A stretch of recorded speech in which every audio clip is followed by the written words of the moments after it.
내가 산 것 아니요 오직 내 안에 예수께서 사신 것이라. 이제 내가 육체 가운데 사는 것은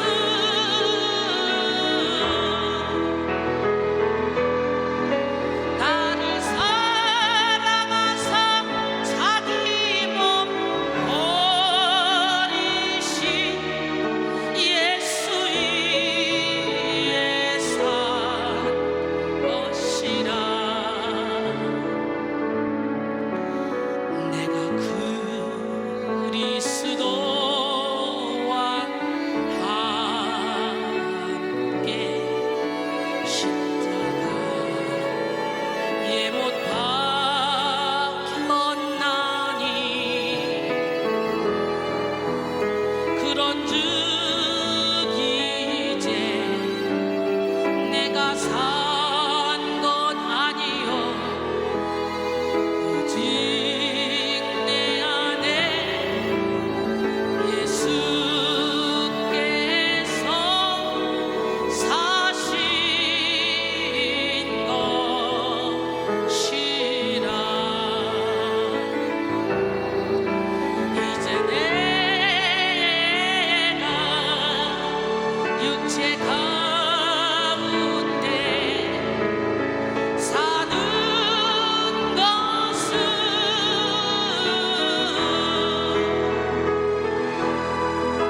나를 사랑하사 자기 몸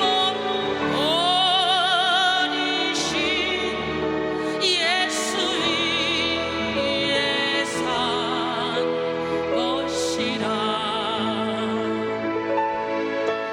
이제 내가 육체 가운데 사는 것은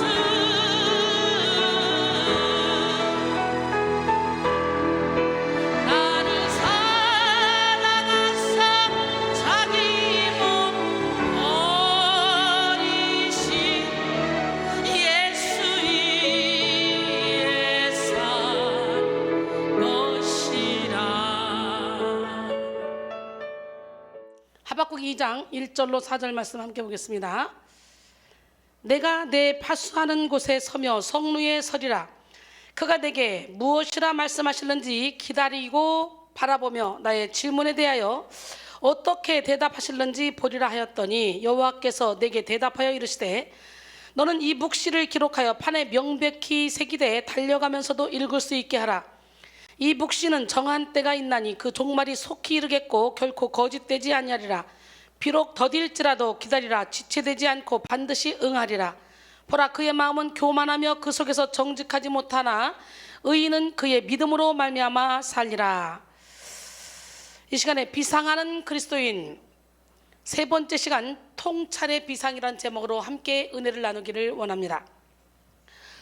유명한 부흥사인 빌리 그레엄 목사님에게 한 친구가 있었습니다. 그는 어렸을 때부터 산악지대에 살았기 때문에 그 산의 지리에 대해서는 너무나 잘 알고 있었습니다. 젊은 시절 어느 날 등산을 하게 되었는데 불행히도 길을 잃고 헤매게 되었어요. 다행히도 산속의 오두막집에 살고 있는 노인의 도움으로 위기를 모면할 수가 있었습니다. 근데 그 노인은 그에게 다음과 같이 말했습니다. 젊은이, 대부분의 사람들이 산에서 길을 잃으면 얼른 내려가서 동네나 길을 찾으려고 산 밑으로 막 내려가는데 그것이 곧 죽는 길이라고. 산 중에서 길을 잃으면 반대로 위로 올라가야만 살 수가 있다는 것을 명심하기 바라오 라고 충고해 주었다고 합니다. 왜 위로 올라가야 할까요? 그것은 위로 올라가서 자기의 위치를 발견하고 어디에 길이 있는지 어느 쪽에 마을이 있는지 분명히 방향 설정을 한 다음에 내려가야 하기 때문입니다. 오늘은 비상하는 그리스도인 세 번째 시간 통찰의 비상이라는 제목으로 함께 말씀을 나누고 있는데요. 통찰의 사전적 의미는 예리한 관찰력으로 사물을 꿰뚫어 보는 것입니다.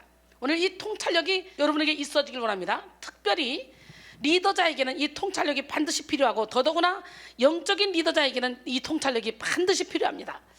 그리스도인은 어마어마한 잠재력을 가진 존재입니다. 하나님은 믿는 자에게 하나님의 지혜와 명철을 허락하시고 능력과 권능을 부여하셨으며 이 세상을 다스릴 수 있는 그런 권리를 주셨어요.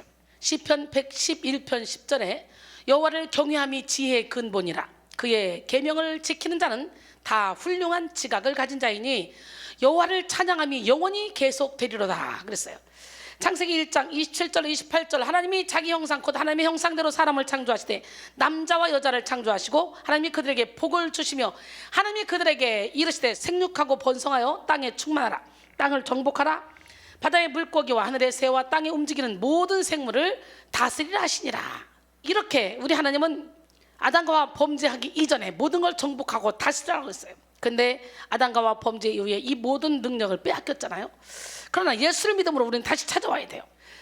하나님은 또 우리로 하여금 하늘의 유업을 상속받게 하시고 하나님의 능력으로 보호하심을 받게 하셨습니다. 베드로전서 1장 3절로 5절, 우리 주 예수 그리스도의 아버지 하나님을 찬송하리로다. 그의 많으신 긍휼대로 예수 그리스도를 죽은 자 가운데서 부활하게 하심으로 말미암아 우리를 거듭나게 하사 산 소망이 있게 하시며 썩지 않고 더럽지 않고 쇠하지 아니하는 유업을 있게 하시나니 곧 너희를 위하여 하늘에 간직하신 것이라. 너희는 말세에 나타내기로 예비하신 구원을 얻기 위하여 믿음으로 말미암아 하나님의 능력으로 보호하심을 받았느니라. 그러므로 우리는 그리스도인답게 살아갈 때 최상의 지혜와 명철을 활용하고 최고의 능력을 힘입어서 가장 고귀한 인생을 살아갈 수가 있는 것입니다. 그리스도인다움은 철저히 나를 버릴 때 완성되어지는 거예요. 우리는 나 자신을 십자가에 못 박지 않으면 여전히 죄로 물든 자아의 지배를 받게 됩니다. 그러나 나 자신을 십자가에 못 박을 때 우리는 성령의 지배를 받게 됩니다. 갈라디아서 2장 20절에 내가 그리스도와 함께 십자가에 못 박혔나니 그런즉 이제는 내가 사는 것이 아니오 오직 내 안에 그리스도께서 사시는 것이라. 이제 내가 육체 가운데 사는 것은 나를 사랑하사 나를 위하여 자기 자신을 버리신 하나님의 아들을 믿는 믿음 안에서 사는 것이라. 내 생각을 버릴 때 하나님의 생각을 알게 되고 내 뜻을 버릴 때 하나님의 뜻을 깨달을 수 있습니다. 이 시간에 내 생각 버리고 내 뜻 버리고 하나님의 생각을 품고 하나님의 뜻을 따라 사는 우리 모두가 되길 원합니다. 이사야 55장 8절로 9절, 이는 내 생각이 너희 생각과 다르며 내 길은 너희 길과 다름이니라. 여호와의 말씀입니다. 이는 하늘이 땅보다 높음 같이 내 길은 너희 길보다 높으며 내 생각은 너희 생각보다 높음이니라 그랬어요. 또한 육신의 소욕을 버려야 우리는 성령의 소욕을 따르게 됩니다. 갈라디아서 5장 16절로 17절, 내가 이르노니 너희는 성령을 따라 행하라. 그리하면 육체의 욕심을 이루지 아니하리라. 육체의 소욕은 성령을 거스리고 성령은 육체를 거스르나니 이 둘이 서로 대적함으로 너희가 원하는 것을 하지 못하게 하려 함이니라 그랬어요. 또한 옛사람을 버려야 새 사람을 입을 수가 있어요. 로마서 13장 12절로 14절, 밤이 깊고 낮이 가까웠으니 그러므로 우리가 어둠의 일을 벗고 빛의 갑옷을 입자. 낮에와 같이 단정히 행하고 방탕하거나 술 취하지 말며 음란하거나 호색하지 말고 다투거나 시기하지 말고 오직 주 예수 그리스도로 옷 입고 정욕을 위하여 육신의 일을 도모하지 말라 그랬어요.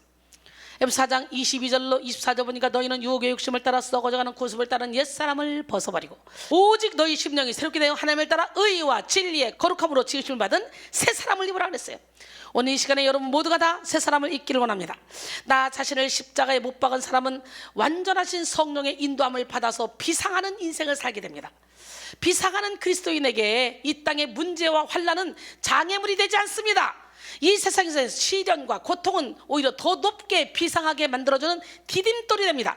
누가 우리를 그리스도의 사랑에서 끊으리요? 환난이나 공고나 박해나 기근이나 적시나 위험이나 칼이랴 사망이나 생명이나 천사들이나 권사들이나 현재이나 장래이나 능력이나 높음이나 기쁨이나 다른 어떤 피조물도 우리를 우리 주 그리스도 예수 안에는 하나님의 사랑에서 끊을 수 없다 그랬어요. 우리는 넉넉히 이길 수 있다 그랬어요.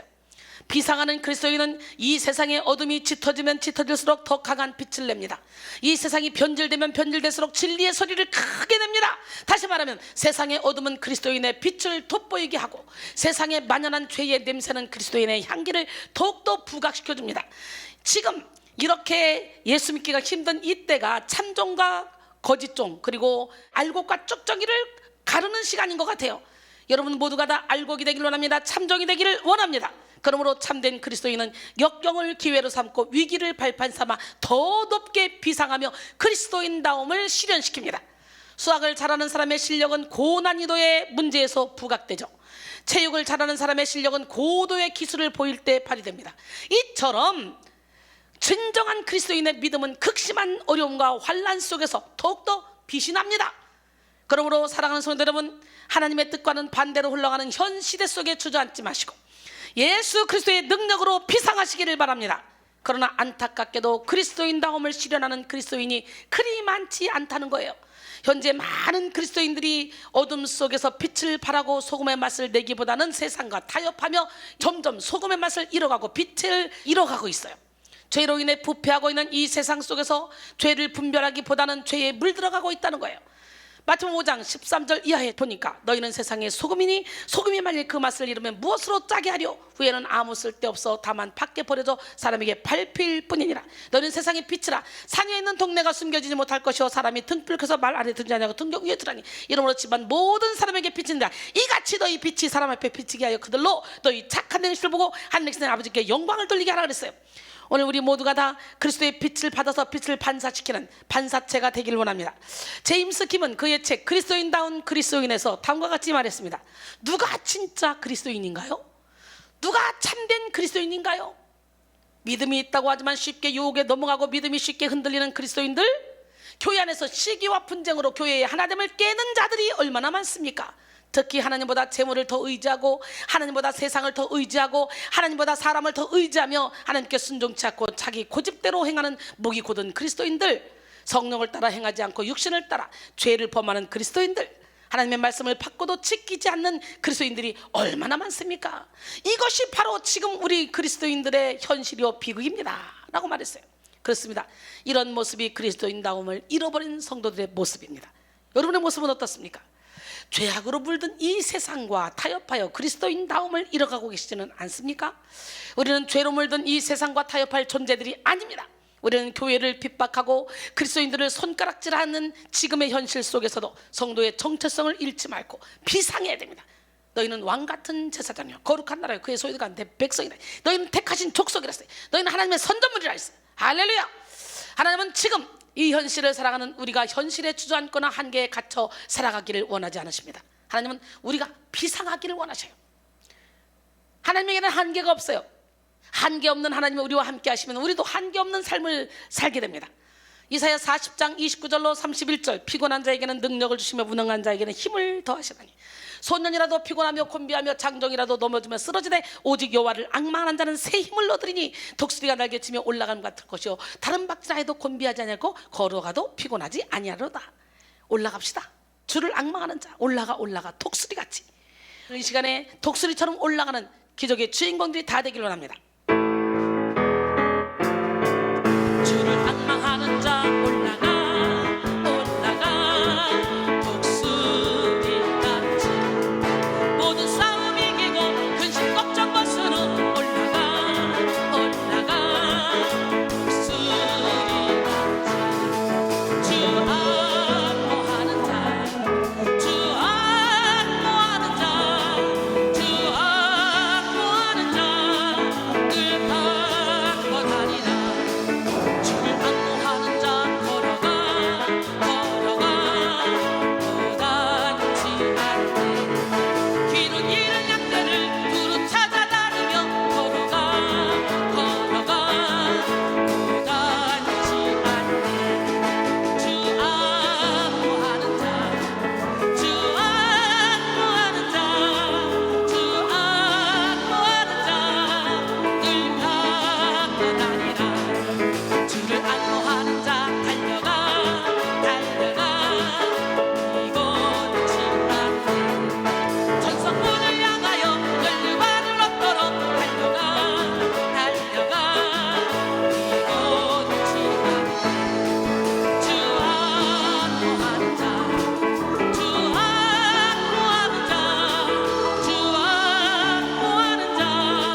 새 중의 왕입니다. 독수리는 가장 높이 날고 가장 멀리 날 수 있는 새입니다. 독수리는 시력까지 아주 탁월하여 2km 떨어져 있는 토끼의 미세한 움직임도 다 압니다. 시편 37편 5절로 6절 내 길을 여호와께 맡기라. 그를 의지하면 그가 이루시고 내 의를 빛같이 나타내시며 내 공의를 정오의 빛같이 하시리로다 그랬어요. 오정현 목사의 잠들지 않는 사역자에 나오는 글 중 일부입니다. 시대를 아우르는 통찰력은 생명을 걸고 영적 집중력을 가질 때 생겨나는 것이다. 시대를 덮고 있는 안개가 무엇인지, 어디를 짙게 덮고 있는지, 그것을 거치게 하는 것이 무엇인지 집중력 있게 살펴야 한다. 시대를 아우르는 통찰력은 시대의 안개를 헤치는 힘에서 나온다라고 했어요. 하나님의 뜻을 대적하는 현 시대를 살아가는 성도가 통찰력을 갖지 못하면 우리는 이 세상 풍조에 휩쓸려서 살아갈 수밖에 없어요. 성도는 이 세상에서 말하는 차원의 통찰력이 아니라 하늘로부터 오는 통찰력을 받아야 돼요. 하나님이 주시는 통찰의 능력을 받지 못하면 그저 우리는 내가 생각할 수 있는 것만 생각하고 내가 볼 수 있는 만큼만 보며 내가 이해할 수 있는 만큼만 받아들이는 좁은 인생을 살아갈 수밖에 없어요. 우리 스스로에게는 넓게 볼 수 있는 눈과 크게 생각할 수 있는 지각이 없어요. 그러나 하나님이 주시는 통찰은 나를 뛰어넘고 고정된 시선과 관념을 뛰어넘게 합니다. 성도는 하늘로부터 오는 통찰의 능력으로 세밀함과 민감성을 겸비함과 동시에 넓게 볼 수 있어야 됩니다. 하늘로부터 오는 통찰은 성도로 하여금 하늘의 차원에서 살아가게 합니다. 하늘의 차원이란 말은 선을 넘은 신비에 도취되어 있다거나 이 땅의 질서를 무시하는 무절제를 의미하는 말이 아니에요. 하늘의 차원에서 살아간다는 말은 이 땅의 그 어떤 문제에도 매이지 않는 자유한 삶을 살아가는 것을 의미합니다. 반대로 이 땅의 차원에 머물러 있는 사람은 무엇 하나 매이지 않는 것이 없는 묶인 인생을 살게 됩니다. 엄밀히 말해서 문제로부터 자유하느냐 매이느냐의 차이는 통찰로부터 시작됩니다. 멀리 내다보는 사람은 지금의 문제에 매이지 않습니다. 높이 비상하는 사람에게는 높은 산도 평지처럼 느껴져서 여유를 갖게 돼요. 스가랴 4장 6절로 7절 그가 내게 대답하여 이르되 여호와께서 스룹바벨에게 하신 말씀이 이러하니라. 만군의 여호와께서 말씀하시되 이는 힘으로 되지 아니하며 능력으로 되지 아니하고 오직 나의 영으로 되느니라. 큰 산아 내가 무엇이냐? 내가 스룹바벨 앞에서 평지가 되리라. 그가 머릿돌을 내놓을 때 무리가 외치기를 은총이 그에게 있을지어다 하리라 하셨어요. 통찰력이 없는 사람은 문제 그 자체를 보지만 통찰력이 있는 사람은 문제 이면에 있는 해답을 바라봅니다. 통찰력이 없는 사람은 시련 그 자체를 보고 절망하지만 통찰력이 있는 사람은 시련을 통해 성장할 미래를 바라봅니다. 통찰력이 없는 사람은 이 시대의 흐름 속에 자신을 방치하지만 통찰력이 있는 사람은 이 시대의 흐름 속에서 하나님의 뜻을 읽고 그 뜻을 실현시킵니다. 그러므로 우리는 반드시 통찰력의 능력을 받아야 돼요. 이륙하기 전 비행기 안에서 창문을 바라보면 옆에 있는 큰 건물들과 나무들이 막 보이죠. 그러나 곧 비행기가 이륙하여 날아오르다 보면 큰 건물들이 점점점 작게 보이다가 나중에는 성냥갑처럼 보이다가 나중에는 점처럼 보이다가 결국은 사라져버립니다. 이와 마찬가지로 통찰의 경지가 높아지면 높아질수록 처음에는 태산같이 느껴졌던 문제가 후에는 문제로 느껴지지 않는 경지에 이르게 되는 거예요. 문제가 아니라 문제를 해결할 수 있는 힘이 없는 것이 문제입니다. 이 땅에 살아가는 수많은 사람들은 저마다의 태산 같은 문제를 안고 고통을 호소하며 살아가죠. 그런데 자세히 들여다보면 문제의 크기가 고통의 크기와 비례하지 않는다는 것을 알 수 있어요. 어린아이에게는 부모가 옆에 없는 것이 가장 큰 어려움이지만 장성한 어른에게는요 부모의 도움이 필요 없어요. 오히려 귀찮아요. 큰 문제가 되지 않아요. 어린아이에게는 사탕 하나를 빼앗기는 것이 사생 결단하며 울부짖을 일이지만 어른이 되어서는 기억조차 나지 않는 아주 작은 일입니다. 이처럼 같은 문제를 할지라도 어린아이의 시야에 머물러 있는 사람과 장성한 사람의 시야에 머물러 있는 사람이 느끼는 고통은 확연하게 다르죠. 우리는 어린아이의 믿음을 버리고 장성한 자의 분량을 가지고 단단한 음식도 먹을 수 있어야 돼요. 즉 문제의 차이가 고통의 차이를 만드는 것이 아니라 문제를 보는 통찰의 차이가 고통의 차이를 만든다는 거예요. 그러므로 우리는 통찰의 차이가 믿음의 수준 차이를 만들고 믿음의 수준 차이는 역량의 차이로 이어진다는 것을 알아야 돼요. 하늘로부터 온 통찰력을 받은 성도는 이 땅의 수준에 매이지 않는 지각과 시각을 겸비하여 현재를 살아가면서도 미래를 바라보고 고난 속에서도 영광을 바라볼 수 있습니다. 또한 이 땅의 기준에 매이지 아니하고 하늘의 기준대로 자신을 바라보며 만족하고 자족한 삶을 살아갑니다. 빌립보 4장 11절로 13절 내가 궁핍함으로 말하는 것이 아니니라. 어떠한 형편이든지 나는 자족하기를 배웠노니 나는 비천에 처할 줄도 알고 풍부에 처할 줄도 알아. 모든 일 곧 배부름과 배고픔과 풍부와 궁핍에도 처할 줄 아는 일체의 비결을 배웠노라. 내게 능력 주시는 자 안에서 내가 모든 것을 할 수 있느니라. 이 고백이 여러분의 고백이 돼야 돼요. 이미 저는 이 고백이 저의 고백이 됐어요. 할렐루야. 고린도서 6장 8절로 10절 우리는 속인 자 같으나 참되고 무명한 자 같으나 유명한 자요 죽은 자 같으나 보라 우리가 살아있고 징계를 받는 자 같으나 죽임을 당하지 아니하고 근심하는 자 같으나 항상 기뻐하고 가난한 자 같으나 많은 사람을 부욕해 하고 아무것도 없는 자 같으나 모든 것을 가진 자로다. 예수 안에 있는 우리는 이렇게 살아갈 수 있는 거예요. 그러므로 통찰의 비상을 이룬 사람은 막힘없는 인생, 거칠 것이 없는 형통한 인생을 살아갑니다. 고린도서 4장 7절로 10절 우리가 이 보배를 질그릇에 가졌으니 이는 심히 큰 능력은 하나님께 있고 우리에게 있지 아니함을 알게 하려 함이라. 우리가 사방으로 우겨싸움을 당하여도 쌓이지 아니하며 답답한 일을 당해도 낙심하지 아니하며 박해를 받아도 버림받지 아니하며 거꾸로짐을 당해도 망하지 아니하고 우리가 항상 예수의 죽음을 우리 몸에 짊어짐은 예수의 생명이 또한 우리 몸에 나타나게 하려 함이라. 여러분 작은 일에도 계속 시스템대로 넘어집니까? 그렇다면 여러분은 예수님을 주인으로 모시지 못했다는 증거예요. 오늘 바로 이 시간 지금이 은혜 받을 때요, 지금이 구원 받을 때요, 지금이 치유 받을 때요, 지금이 능력 받을 때요, 지금이 하나님을 만날 때입니다. 지금 이 시간에 마음을 활짝 열고 보배 되신 주님을 여러분 심령 가운데 주인으로 모셔드리길 원합니다. 여러분 인생에 장애물이 없는 것이 막힘없는 인생이 아니고 고난이 없는 인생이 형통한 인생이 아니에요. 통찰의 능력으로 문제를 넓게 보고 그 의미를 제대로 파악하는 사람이 비상하는 인생을 살게 되는 거예요. 통찰력은 상황을 정확하게 판단하고 분별하는 능력이자 그 이면에 담긴 뜻대로 제대로 볼 수 있는 능력입니다. 통찰력은 다른 말로 하면 직관 능력이라고도 하는데요, 이는 날카롭고 신속한 통찰력, 진실이나 사실에 대한 직접적인 인식을 뜻합니다. 즉 사실 그대로를 이해하며 받아들이는 힘이 곧 통찰입니다. 우리는 하나님이 주신 통찰의 능력으로 고난을 뚫고 두려움을 이기고 미래를 볼 수 있어야 합니다. 구체적으로 하나님이 주신 통찰의 능력을 살펴보겠는데요, 첫 번째로 하나님이 주신 통찰은 고난을 통찰하게 합니다. 내가 고난 당하기 전에는 그렇게 행하였으나 이제는 주의 말씀을 지키나이다. 고난 당한 것이 내게 유익이라 이로 말미암아 내가 주의 율례들을 배우게 되었나이다. 시편 119편 67절 그리고 71절은 말하죠. 많은 사람들이 자신이 행복하지 않은 이유가 고난 때문이라고 말합니다. 일생일대 기회를 놓친 고난, 사랑하는 사람을 잃은 고난, 물질을 잃은 고난, 건강을 잃은 고난 등등 각자의 고난을 탓하며 불행한 인생을 자초하는 사람들이 많이 있습니다. 그러나 고난을 통찰하는 사람은 고난으로 인해 주저앉지 않습니다. 고난을 통찰하는 사람은 고난을 허락하신 하나님의 섭리를 깨닫고 고난을 허락하신 하나님의 목적을 통찰합니다. 그러므로 우리는 고난을 통찰하여 고난 자체에 머무는 인생이 아니라 고난을 통해 비상하는 인생을 살아야 돼요. 온전하고 구비하여 조금 더 부족함이 없는 사람으로 만들기 위해서 하나님이 테스트하는 거예요. 베드로전서 4장 12절로 14절 사랑하는 자들아 너희를 연단하려고 오는 불시험을 이상한 일 당하는 것 같이 이상히 여기지 말고 오히려 너희가 그리스도의 고난에 참여하는 것으로 즐거워하라. 이는 그의 영광을 나타내실 때에 너희로 즐거워하고 기뻐하게 하려 함이라. 너희가 그리스도의 이름으로 치욕을 당하면 복 있는 자로다. 영광의 영 곧 하나님의 영이 너희 위에 계심이라. 할렐루야.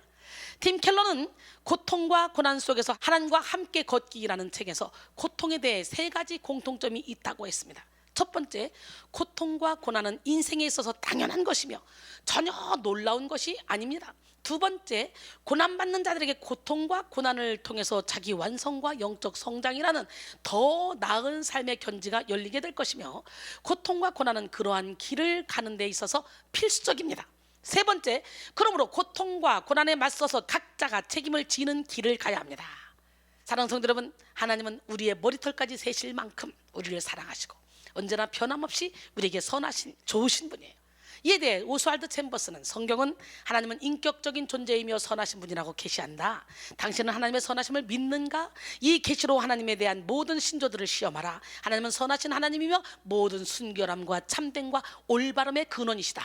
그럼에도 주 하나님을 그르다고 탓하는 것은 인간의 부패함을 더욱 입증할 뿐이다 라고 말했어요.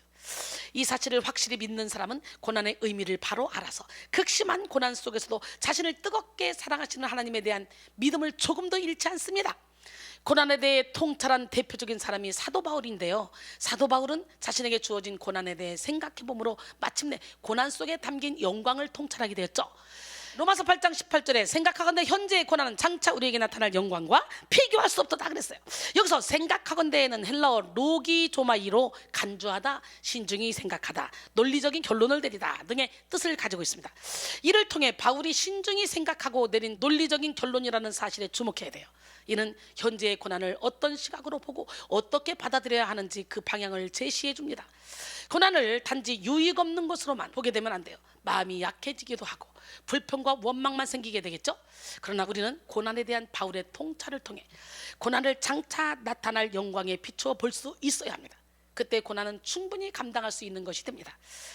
장차 우리에게 나타날 영광과 비교할 수 없도다 해서 나타날로 번역된 헬라어 원형 아포칼립토는 가려진 것을 제거하다라는 뜻을 가집니다. 이는 본래 베일에 가려져 있거나 덮여 있는 것을 열어 젖히는 것을 묘사하는 동사죠. 이 영광은 현재 성도들에게는 감춰져 있으나 때가 되면 그 구체적인 모습을 드러낼 것입니다. 그러므로 우리는 고난 뒤에 장차 다가올 영광을 볼 수 있는 눈을 열어야 돼요.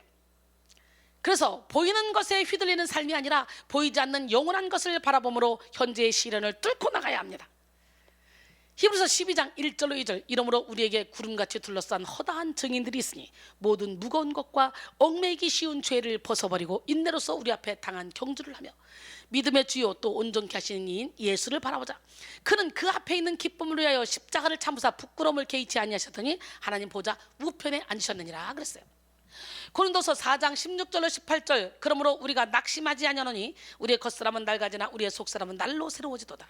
우리가 잠시 받는 환난에 경한 것이 지극히 크고 영원한 영광에 중한 것을 우리에게 이루게 하미니 우리가 주목하는 것은 보이는 것이 아니요 보이지 않는 것이니 보이는 것은 잠깐이요 보이지 않는 것은 영원함이라. 할렐루야. 두 번째, 하나님이 주신 통찰은 죽음을 통찰하게 합니다. 이 세상에 존재하는 모든 생물들의 끝은 죽음이죠. 셀리 케이건은 죽음이란 무엇인가에서 내가 죽을 것이라는 사실 그리고 세상에 끝이 있다는 사실은 우리 인생에 관한 심오하고 근원적인 진리이며 우리가 살아가는 방식에 영향을 미치는 막강한 위력을 지니고 있다라고 말했어요. 죽음은 세 가지 관점으로 볼 수 있는데요. 첫 번째는 창조신학적 관점의 죽음입니다. 죽음을 자연스러운 한 과정으로 보는 것이죠. 두 번째는 구원신학적 관점에서의 죽음. 죽음은 죄의 결과이며 타락의 결과죠.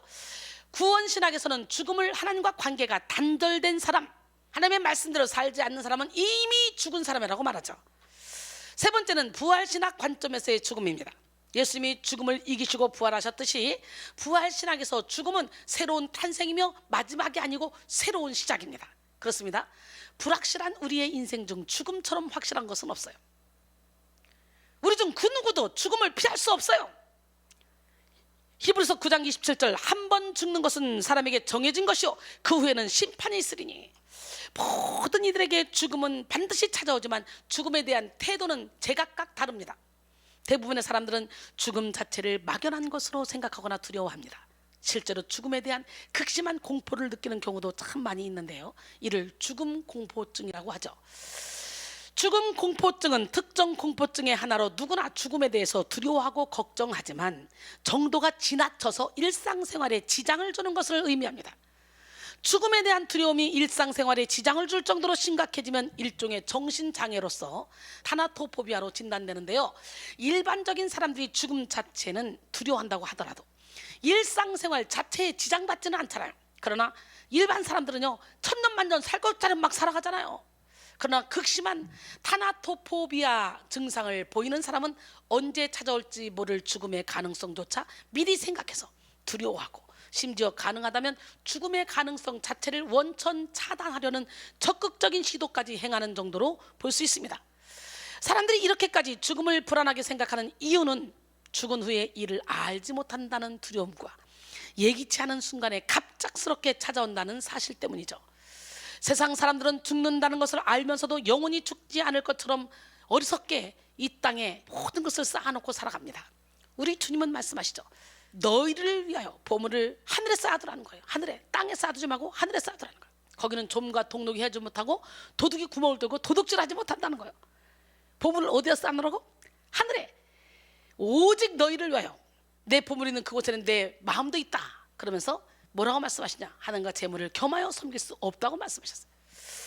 안타깝게도 진정한 가치, 영원한 가치를 찾지 않습니다. 시간이 흐르는 대로 일상을 살아가다 어느 날 삶의 끝에 섰을 때 살아오면서 추구했던 것들이 덧없는 것이라는 사실을 알게 됩니다.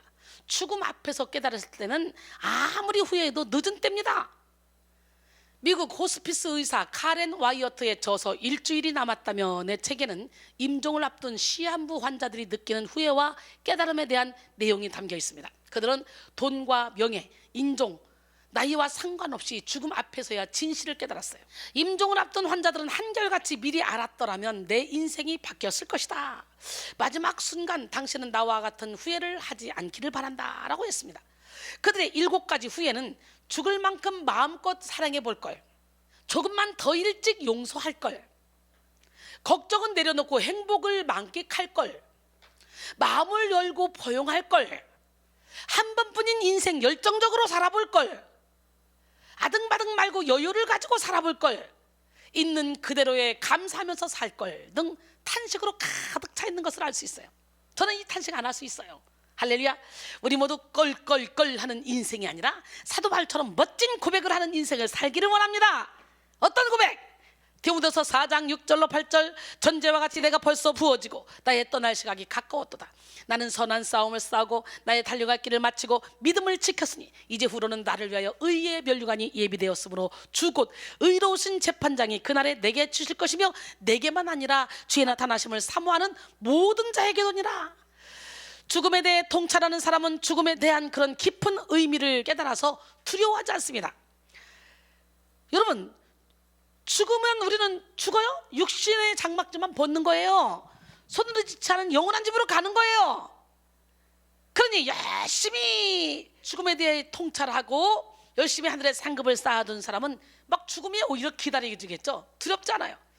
죽음에 대해 통찰하는 사람은 오히려 죽음을 준비하여 이 땅에서 깨어있는 삶을 살아갑니다. 고린도전서 15장 40절로 44절, 하늘에 속한 형체도 있고 땅에 속한 형체도 있으나 하늘에 속한 것의 영광이 따로 있고 땅에 속한 것의 영광이 따로 있으니 해의 영광 다르고 달의 영광이 다르며 별의 영광도 다른데 별과 별의 영광이 다르도다.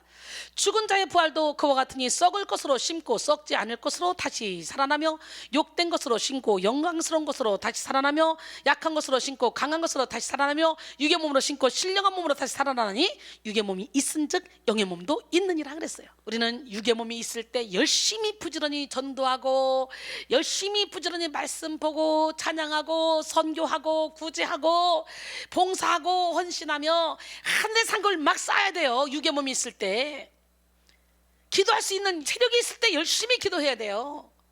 사랑하는 성도 여러분, 우리는 죽음에 매인 인생이 아니라 죽음을 통찰하여 죽음을 준비하는 삶을 살아야 됩니다. 죽음을 준비하며 살아갈 때 우리의 삶이 더 풍성하고 생동감 있게 드러납니다. 우리는 이 땅을 살아가면서도 죽음 이후에 맞이하게 될 영광과 영원한 하늘나라를 바라보며 소망해야 합니다. 영원한 하늘나라를 소망하는 사람은 이 땅의 것에 집착하지 않습니다. 사나 죽으나 하나님의 것으로 살아갑니다. 로마서 14장 7절로 8절, 우리 중에 누구든지 자기를 위하여 사는 자가 없고 자기를 위하여 죽는 자도 없도다.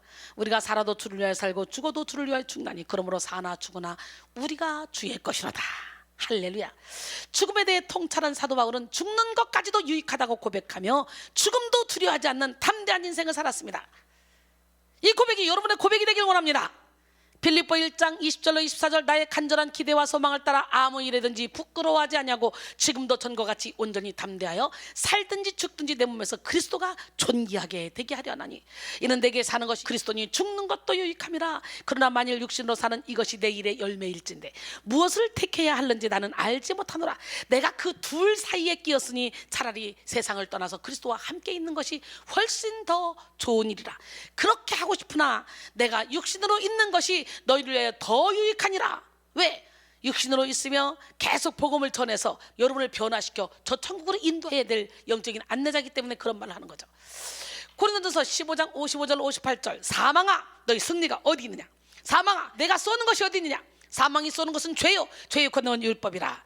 우리 주 예수 그리스도로 말미암아 우리에게 승리를 주시는 하나님께 감사하노니 그러므로 내 사랑하는 형제들아 견실하며 흔들리지 말고 항상 주의 일에 더욱 힘쓰는 자들이 되라. 이는 너희 수고가 주 안에서 헛되지 않은 줄 알미라 그랬어요. 세 번째로 하나님이 주신 통찰은 미래를 통찰하게 합니다. 찰스 L 알렌은 세 가지 시력을 말하는데요. 첫 번째는 신체의 시력을 말합니다. 이는 우리가 흔히 하는 눈의 시력을 말하죠. 둘째, 정신적 시력입니다. 즉 이성인데요. 그는 비판하고 추리하고 통합하는 사고 능력이 밝아야 합리적으로 사물을 판단하고 이해할 수 있는 총명이 필요하다고 말하죠. 이런 이해력이 없이는 진리를 볼 수 없습니다. 세 번째로 제3의 시력이 필요하다 그래요. 바로 영적 시각이다. 여러분, 하나님을 알아볼 수 있는 영의 눈이 있어야 돼요. 이 영적 시각은 성령으로 말미암아 떠지고 믿음으로 살아갈 때 완성되는 거예요. 에베소 1장 17절로 19절, 우리 주 예수 그리스도의 하나님 영광의 아버지께서 지혜와 계시의 영을 너희에게 주사 하나님을 알게 하시고 너희 마음의 눈을 밝히사 그의 부르심의 소망이 무엇이며 성도 안에서 그 기업의 영광이 풍성함이 무엇이며 그의 힘의 위력으로 역사하심을 따라 믿는 우리에게 베푸신 능력의 지극히 크심이 어떠한 것을 너희로 알게 하시기를 구하노라 그랬어요. 오늘 성령이 함께 하시므로 하나님을 아는 여러분 모두가 되기를 원하고 하나님이 예비하신 축복을 받는 여러분 모두가 되기를 원합니다. 고린도전서 2장 9절로 10절 기록된 바 하나님이 자기를 사랑하는 자들을 예비하신 모든 것은 눈으로 보지 못하고 귀로 듣지 못하고 사람의 마음으로 생각하지 못하였다과 같으니라. 오직 하나님이 성령으로 이것을 우리에게 보이셨으니 성령은 모든 것 곧 하나님의 깊은 것까지도 통달하시느니라 그랬어요. 우리는 비전을 통찰하여 미래를 볼 수 있는 눈을 열어야 됩니다. 우리가 지나온 인생을 돌이켜보면 아무것도 아닌 문제를 가지고 전전긍긍하며 아파했던 순간도 있었고 별것 아닌 것에 매달려 시간을 허비했던 때도 있었다는 것을 깨닫게 되죠. 과거에는 깨달아지지 않던 것이 지금에 와서야 깨달아지고 이전에는 몰랐던 진실들이 현재에 보여지는 것이 많다는 것을 느끼게 되죠. 또 앞으로 인생을 살다가 미래에서 지금 이때를 돌아보면 지금보다 더 많이 보이고 더 많은 것이 깨달아질 것입니다. 그래서 자녀를 둔 부모들은 늘 자녀에게 뭐라고 말합니까? 공부해라, 열심히 살아라 라는 말을 아끼지 않게 되죠. 왜 그렇습니까? 과거에 열심히 살지 못했던 자신의 모습이 후회되기 때문입니다. 그러나 미래를 보지 못하는 자녀들은 부모의 충고가 그저 잔소리로만 느껴지는 거예요.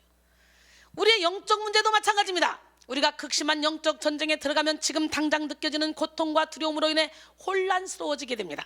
그때 사탄은 성도로 하여금 지금 당장 느껴지는 느낌과 감정 그리고 지금 당장 보여지는 현실에 집중하게 해서 미래를 보지 못하게 합니다. 영적 전쟁을 치르는 게 힘들다, 포기하고 말래 이렇게 만들어요. 사탄의 계략에 붙잡힌 성도는 승리가 보장된 미래를 보지 못하여 영적 전쟁을 포기할 수밖에 없죠. 여러분, 하나님은 우리에게 승리가 보장된 미래를 약속하셨잖아요. 그러니까 우리는 영적 전쟁을 치를 때 피 흘리기까지 싸워야 돼요. 죄와 싸우기를 피 흘리기까지. 에레미야 29장 11절로 13절 여호와의 말씀이라. 너희를 향한 나의 생각을 내가 아나니 평안이요 재앙이 아니니라. 너희에게 미래와 희망을 주는 것이니라. 너희가 내게 부르짖으며 내게 와서 기도하면 내가 너희들의 기도를 들을 것이요 너희가 온 마음으로 나를 구하면 나를 찾을 것이요 나를 만나리라 그랬어요. 할렐루야.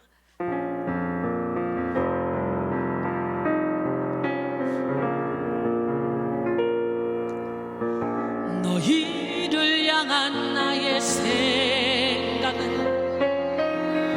재앙이 아니요 곧 평안이니 너희 장래에 소망을 주려 하는 생각이라.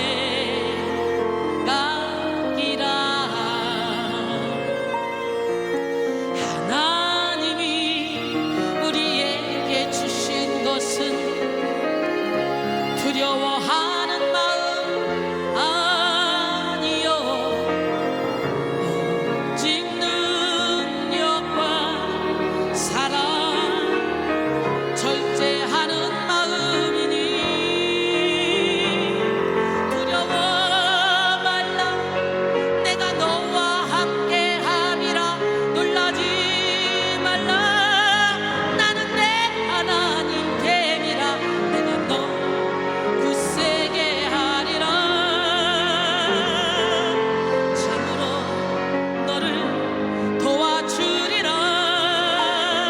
참으로 나의 의로운 오른손으로 너를 붙들리라.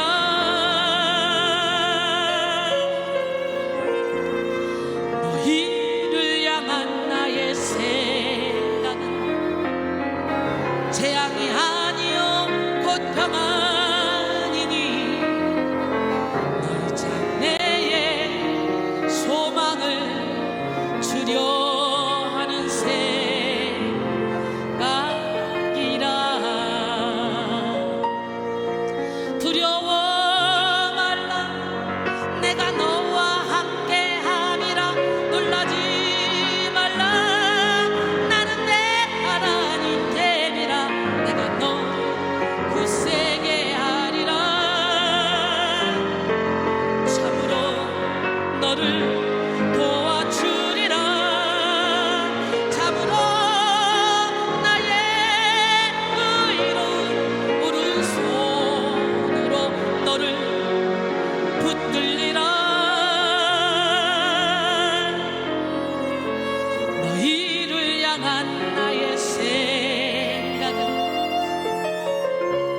세상이 아니요 곧 평안이니 너희 장래에 소망을 주려 하는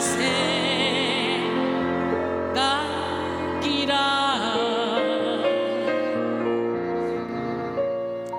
이 말씀이 바벨론의 포로로 끌려간 자들에게 하신 말씀이에요.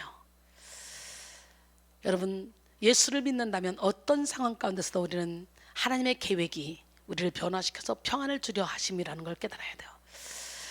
저는 고난을 유익으로 바꿔준 주님을 찬양하다가 기적의 하나님을 만났고, 이제는 평화의 노래를 부르고 다니죠. 이 가사 속에 푹 들어가셔서 여러분들도 이렇게 이 혼란 가운데, 코로나19로 인해서 여러 가지가 제약된 이 상황 가운데 우울해하지 마시고 주님을 주인으로 모심으로 이 상황 가운데서도 환경을 이기고 뚫고 나갈 수 있는 믿음을 갖기를 원합니다.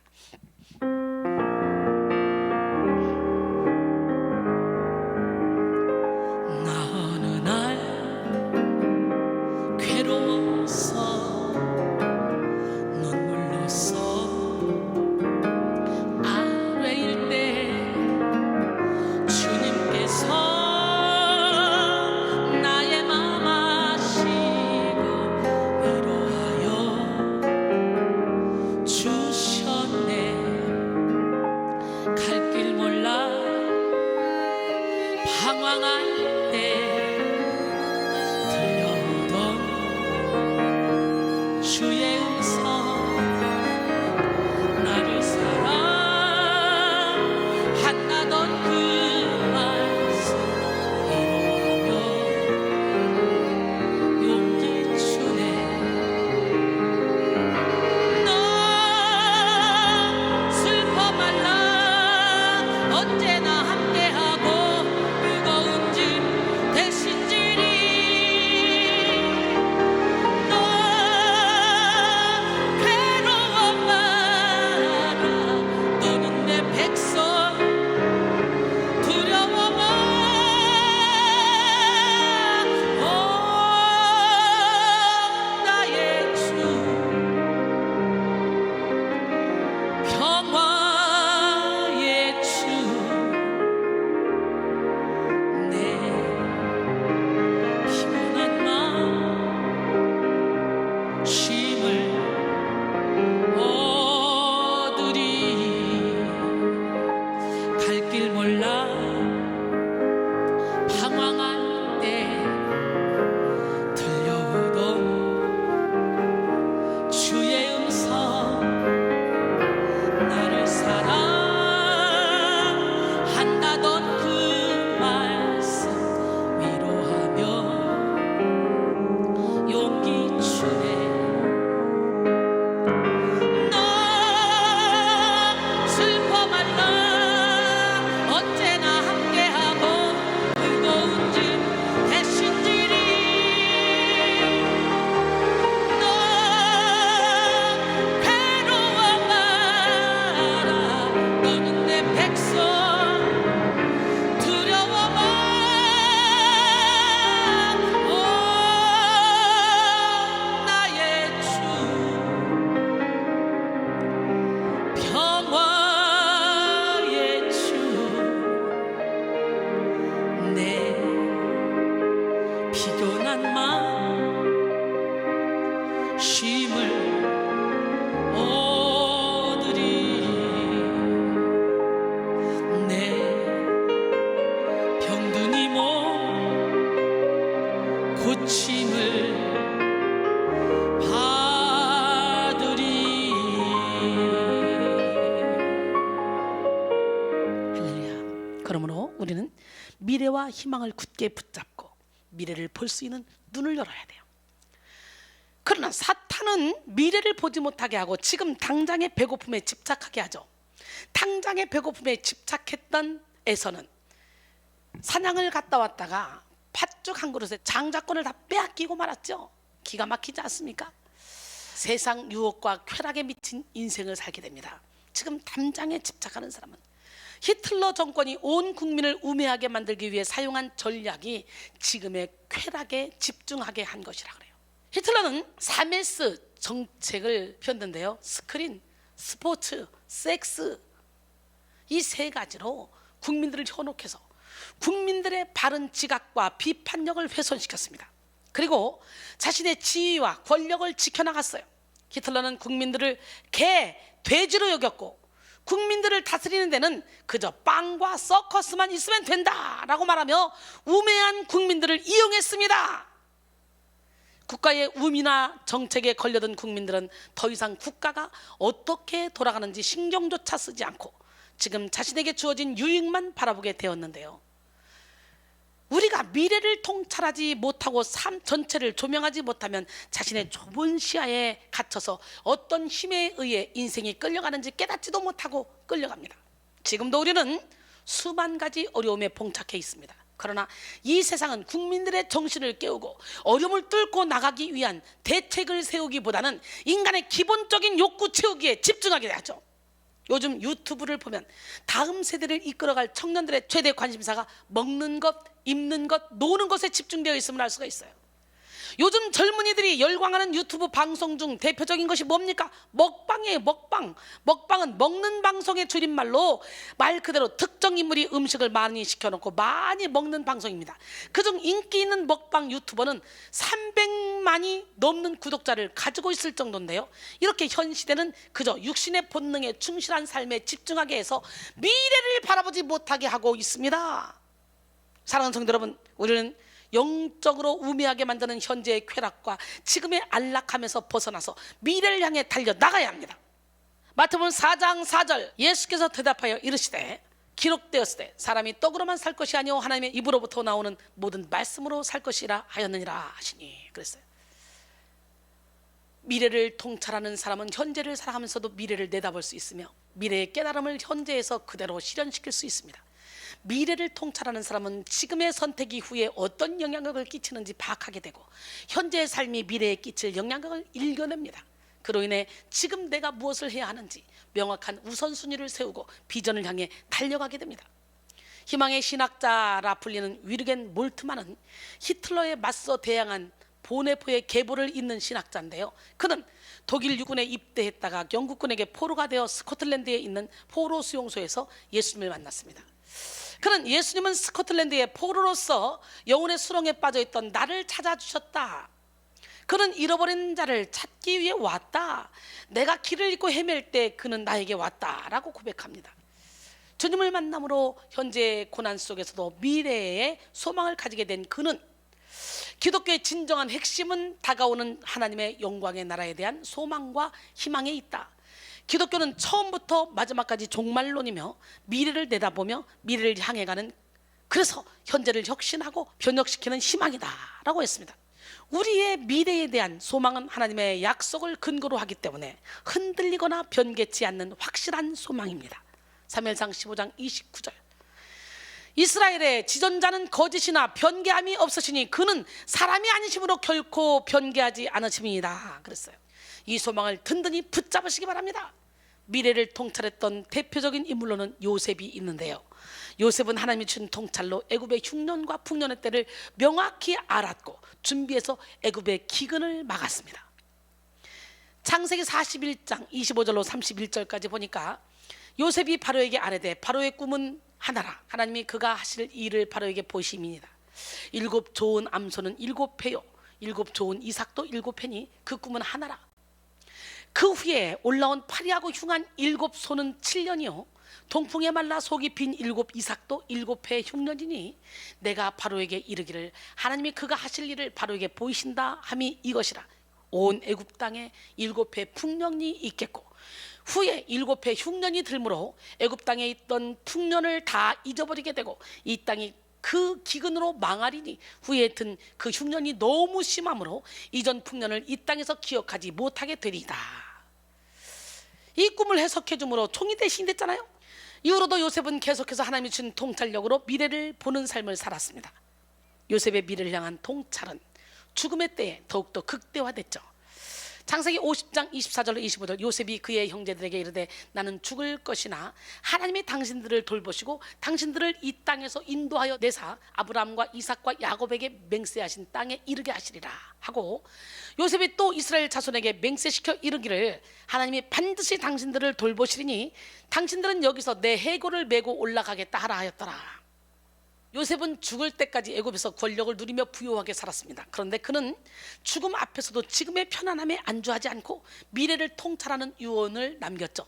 요셉은 아직 하나님께서 약속하신 가나안 땅을 허락해 주시지는 않았지만 곧 이루어질 것이라는 확신이 있었습니다. 그래서 미래의 가나안 땅에 이르게 될 때 자신의 해골을 메고 올라갈 것을 부탁한 거죠.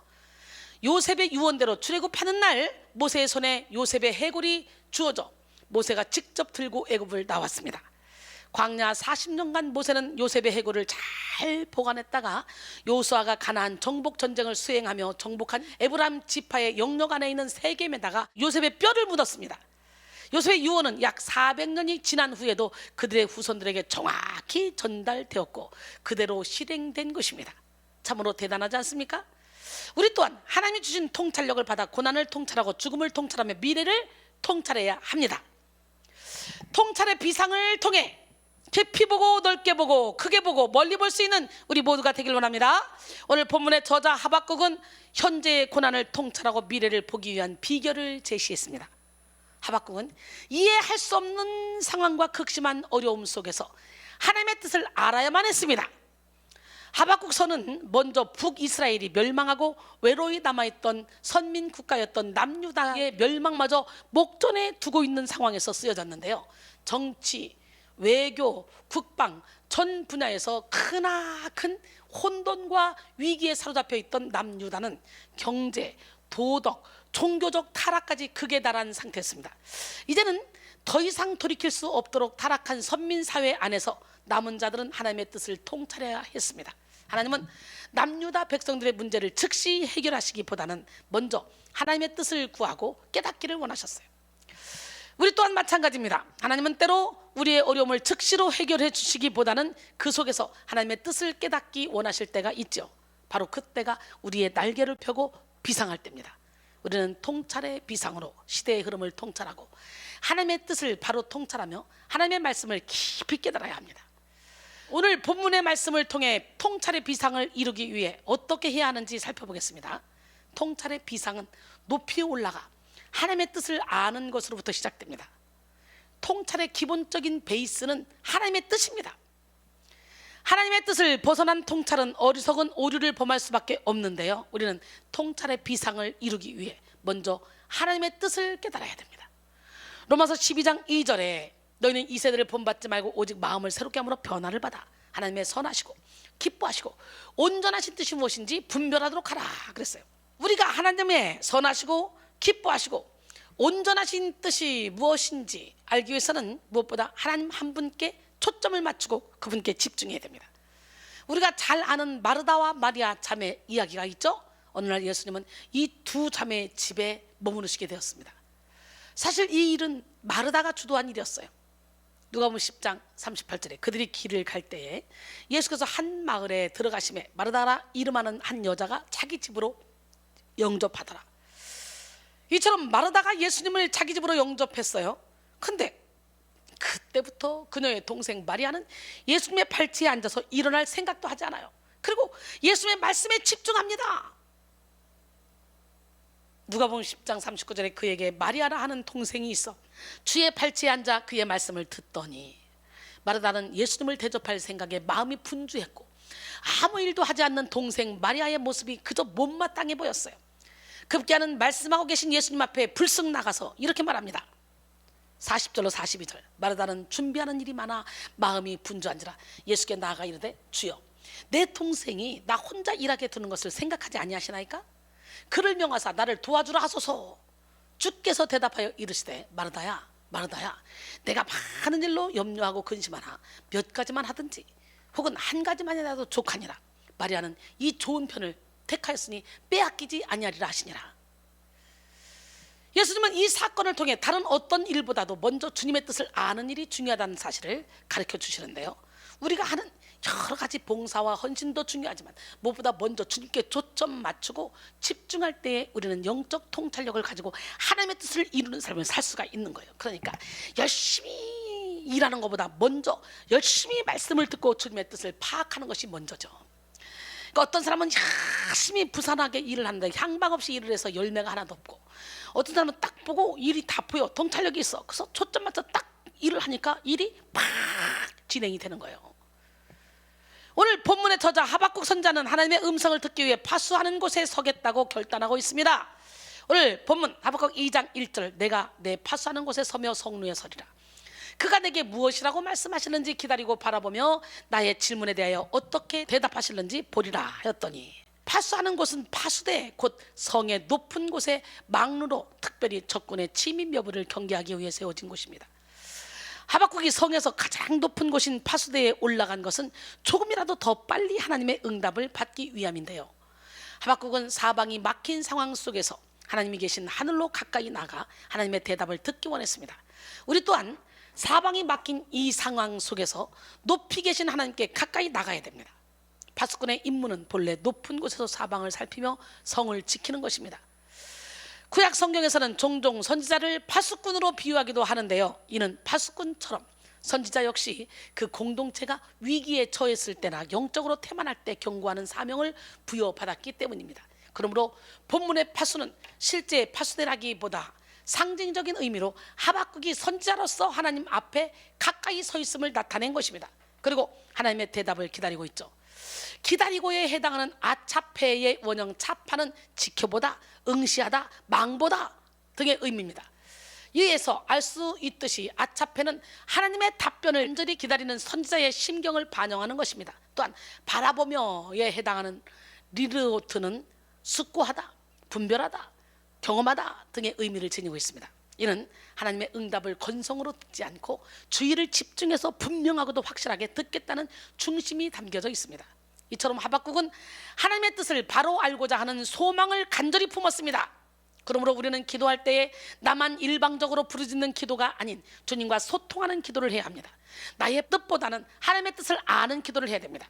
예수님께서 겟세마네 동산에서 나의 원인이 아닌 아버지의 원대로 하기를 원한다고 기도하셨듯이 우리도 주의 뜻을 먼저 구하는 기도를 해야 됩니다. 그 다음에 두 번째로 비상의 통찰은 하나님의 말씀에 근거할 때 극대화됩니다. 찰스 스펄전은 하나님을 알고자 한다면 먼저 그분의 말씀을 알아야 된다.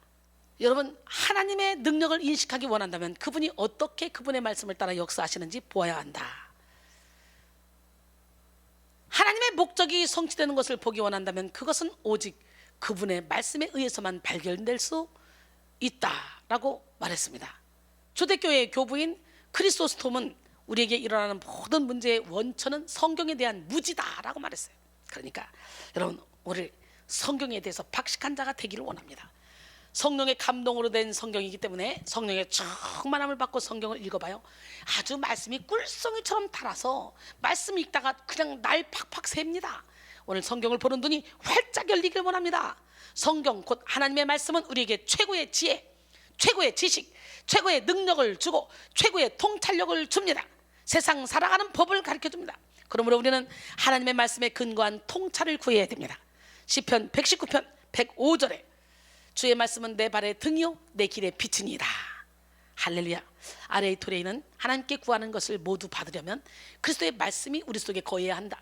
무슨 신비한 명상이나 황홀경을 체험함으로써 그리스도 안에 거하기를 배우는 것이 아니다. 그리스도 안에 거하기를 배우는 방법은 바로 기록된 말씀을 받아서 섭지하고 성령께서 그 말씀을 우리 마음속에 심어주셔서 살아 역사하게 만드는 데 있는 것이다.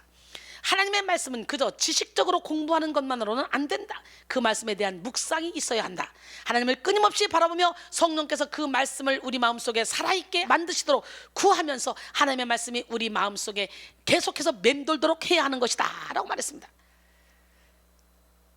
통찰의 비상을 하기 위해 우리는 무엇보다도 항상 우리 마음속에 말씀이 살아 역사하도록 말씀 안에 거하기를 힘써야 돼요. 기록된 말씀 밖으로 나가서는 안 됩니다. 너희는 내게 배우고 받고 듣고 본 바를 행하라. 그리하면 평강의 하나님이 너희와 함께 하시리라 그랬잖아요. 주님 말씀하시면 내가 나가겠습니다. 주님의 뜻이 아니면 내가 멈춰 서겠습니다. 이 고백이 여러분의 고백이 되기를 원합니다.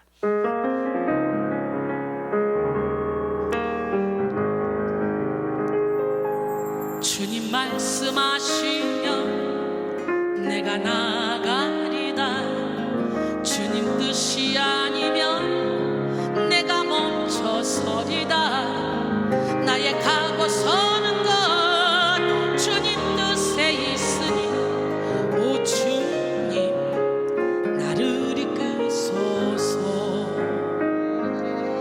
주님 말씀하시면 내가 나가리다. 주님 뜻이 아니면 내가 멈춰서리다. 나의 가고 서는 것 주님 뜻에 있으니 오 주님 나를 이끄소서.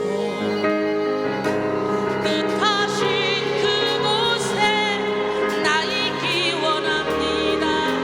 이끄시는 대로 순종하며 살리니 연약한 내 영혼 통하여 일하소서. 주님 나라와 그 뜻을 위하여 뜻하신 그곳에 나 있기 원합니다. 이끄시는 대로 순종하며 살리니 연약한 내 영혼 통하여 일하소서. 주님 나라와 그 뜻을 위하여 오 주님 나를 이끄소서. 오 주님 나를 이끄소서.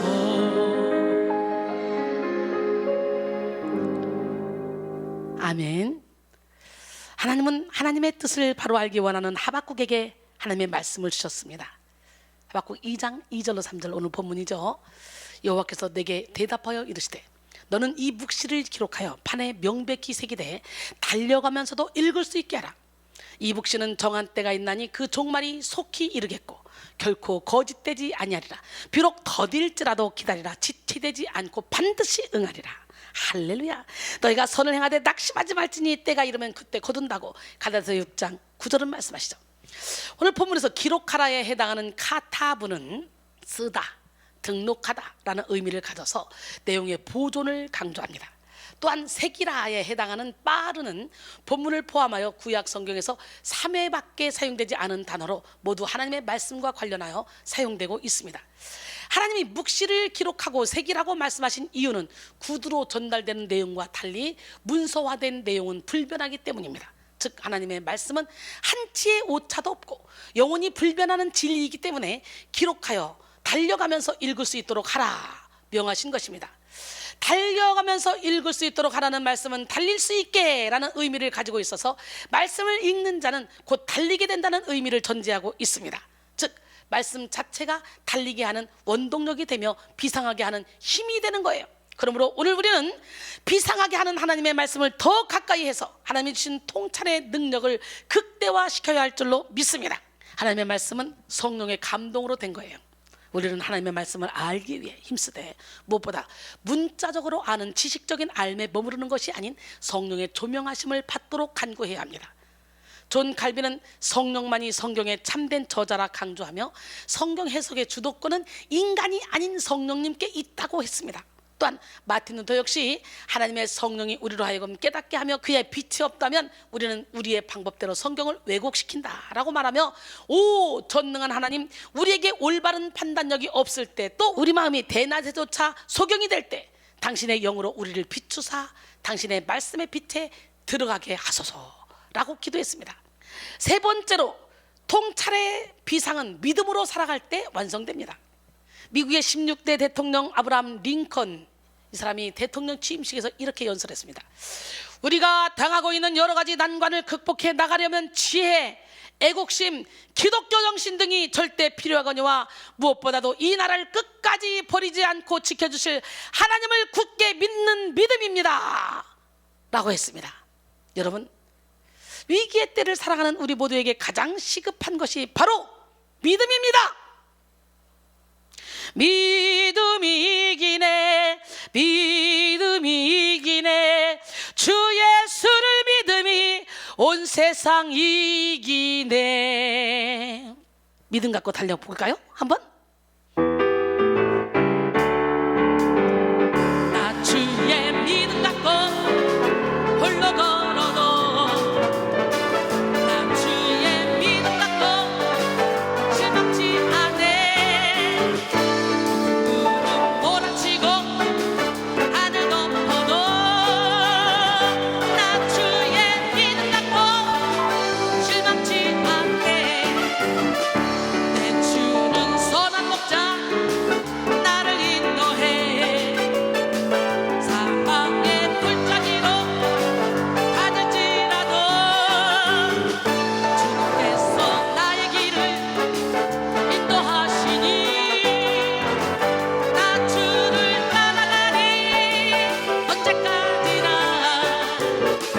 주는 내 목자 선하신 목자 어딜 가든지 함께 하시네. 주께서 나의 길을 인도하시니 나 주를 따라가리. 언제까지나 내 주는 선한 목자 나를 인도해. 사망의 골짜기로 가질지라도 주께서 나의 길을 인도하시니 나 주를 따라가리. 언제까지나 주는 내 목자 선하신 목자 어딜 가든지 함께 하시네. 주께서 나의 길을 인도하시니 나 주를 따라가리. 언제까지나. 그 주님은 이 세상의 모든 죄를 맑혀주십니다.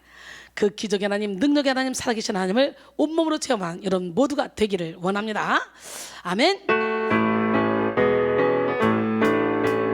이 세상의 모든 죄를 맡기시는 주의 보혈 성자 예수 그 귀한 피 찬송하고 찬송하세.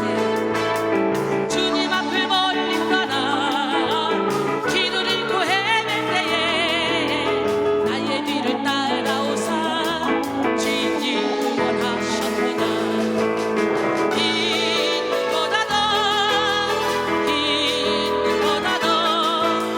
주의 흘리신 보혈로 피에 씻어주옵소서. 가시관을 쓰셨으니 피로 얼굴 물드셨고 십자가의 모든 고통 나를 위해 당하셨네. 말로 형용할 수 없는 구세주의 구속하심 그네와 크신 사랑 찬송하고 찬송하세. 이보다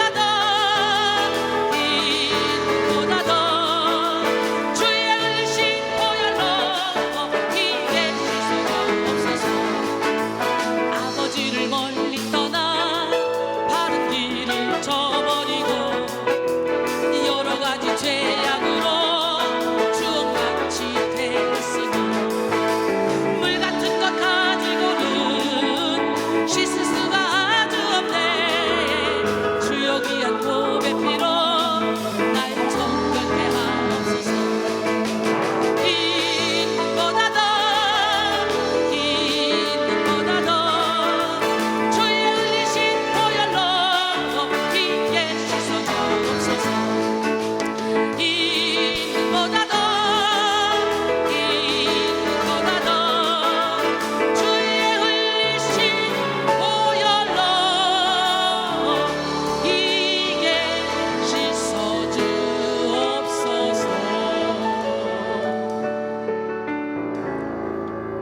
아멘. 우리는 믿음으로 구원받고 믿음으로 치료받으며 믿음으로 하나님의 뜻을 분별하여 비상할 수 있습니다.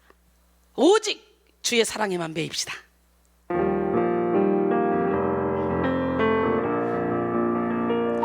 오직 주의 되어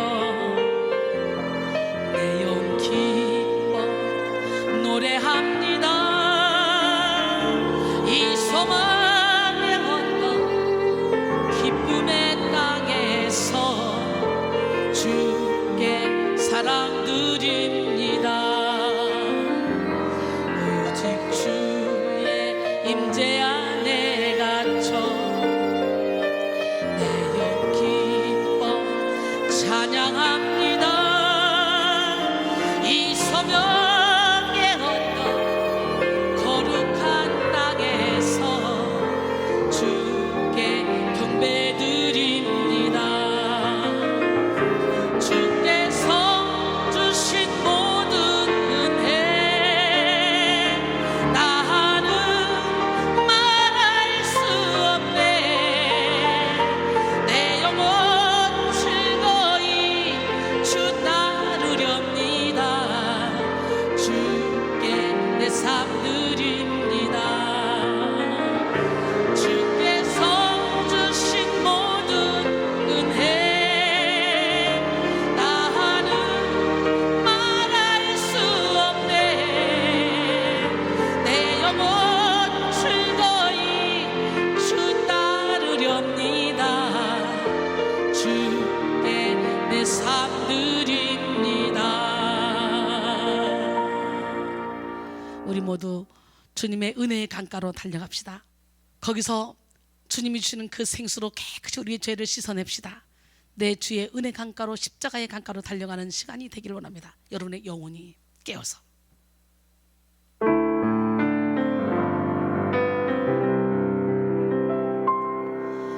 내 주의 은혜 강가로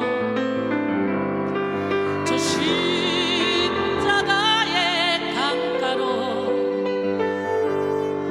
내 주의 사랑 있는 곳 내 주의 강가로 내 주의 은혜 강가로 저 십자가의 강가로 내 주의 사랑 있는 곳 내 주의 강가로 가란 나의 영혼을 생수로 가득 채우소서. 피곤한 내 영혼이에 내 주의 은혜 강가로 저 십자가의 강가로 내 주의 사랑 있는 곳 내 주의 강가로 내 주님 없이 난 못 살아. 내 주님 없인 안 돼. 닷없는 배처럼 흔들려 주님 없인 난 못 살아.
당신은 아는가 우리들의 주를. 오 예수, 오 예수, 내 주님 없이 난 못 살아. 주 없이 실수만 하는 가치가 없는 이 몸.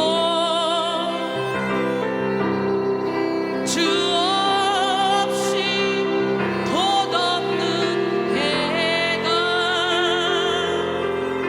바다를 항해함 같네. 예수, 오 예수, 당신은 아는가 우리들의 주를. 오 예수, 오 예수, 내 주님 없이 난 못 살아.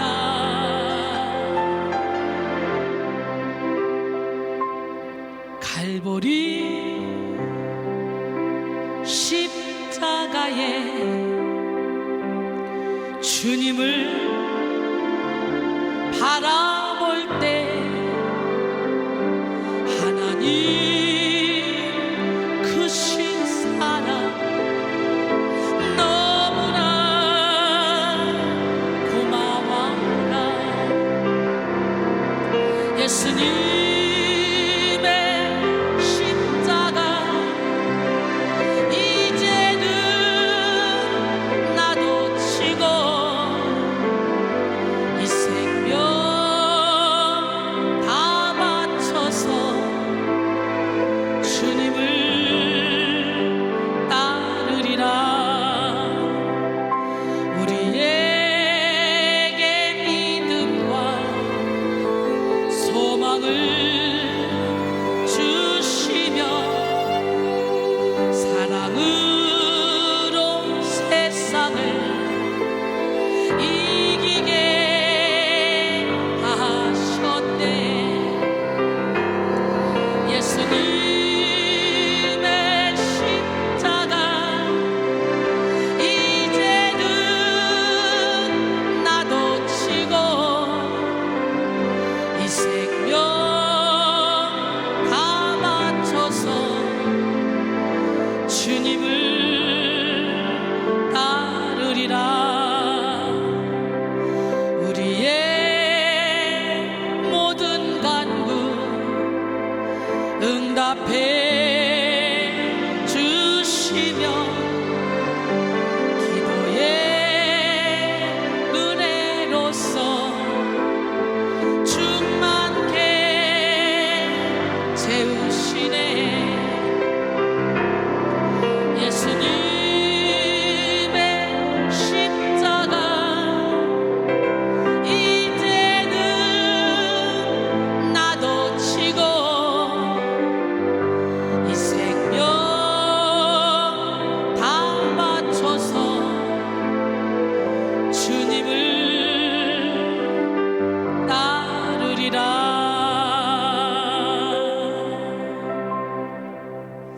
아멘.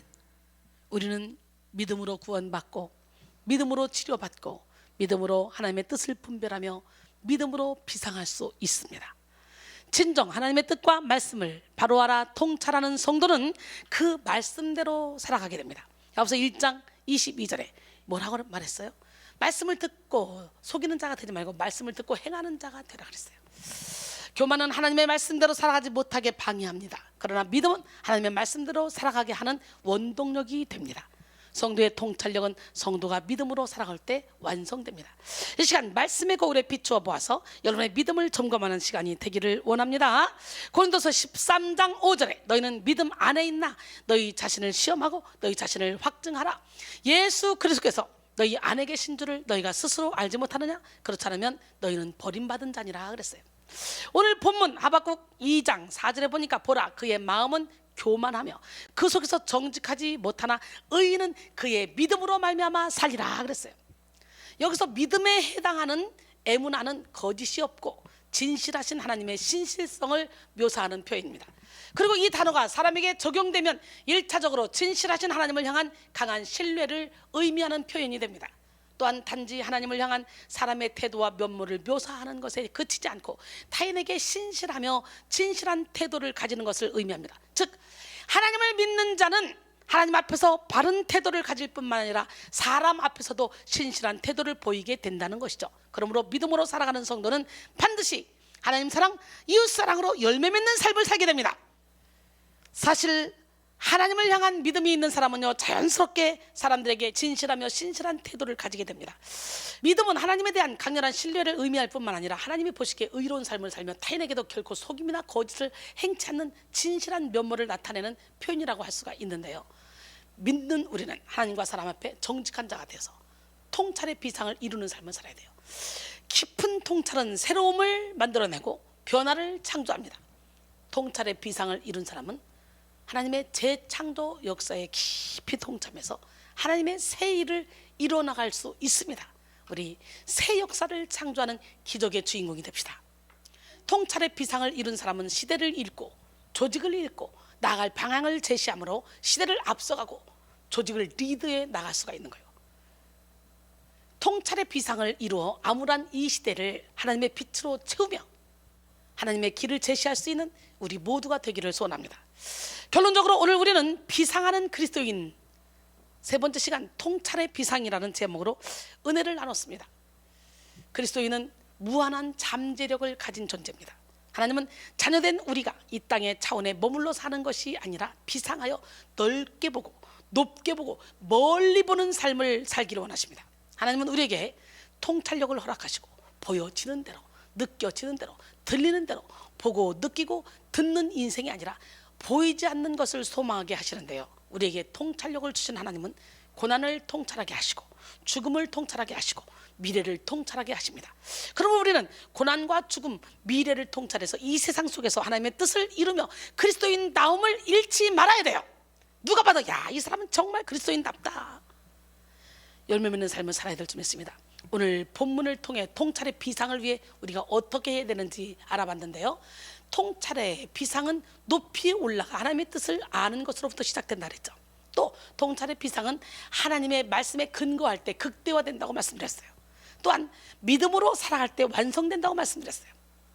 사랑하는 성도 여러분, 통찰의 비상을 통해 앞길 막혀 답답할 때에도 사방이 막혀 있을 때에도 문제를 뚫고 나가는 기적의 주인공이 돼서 많은 영혼을 주님께로 인도하는 축복의 통로가 되기를 주님의 이름으로 축원합니다.